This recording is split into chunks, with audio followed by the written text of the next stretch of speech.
ইতিমধ্যে এই রবীন্দ্র কাচারি বাড়িতে একটা অনাকাঙ্ক্ষিত ঘটনা ঘটে গেছে, যার কারণে আমরা এটা কয়েকদিন 2-3 দিন বন্ধ রেখেছি।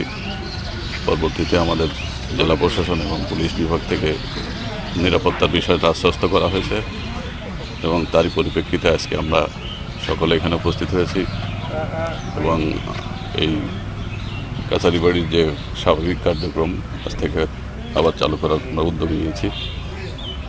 তো আশা করি এ ধরনের অনাকাঙ্ক্ষিত ঘটনা আর ঘটবে না। আপনারা এখানে যে সুন্দর বিনোদনের জন্য এখানে যে আসতেন, সেই বিনোদনটা আবার হয়তো পাবেন। টানা সপ্তমবারের মতো বেস্ট টিস্যু পেপার ব্র্যান্ড হিসেবে স্বীকৃতি পেয়েছে বসুন্ধরা টিস্যু। অনাকাঙ্ক্ষিত ঘটনা ঘটেছিল, এর পরিপ্রেক্ষিতে একটা মামলা রুজু হয়েছে। আমরা নিয়মিত মামলায় 5 জনকে গ্রেপ্তার করেছি এবং আমাদের যারা বাকি আসামি আছে তাদের গ্রেপ্তারের প্রক্রিয়া অব্যাহত আছে এবং আমাদের এখানে নিরাপত্তার কোনো শঙ্কা নেই। আমাদের পুলিশ সার্বক্ষণিক টহলে থাকবে এবং আজকে থেকে এটা মুক্ত হবে।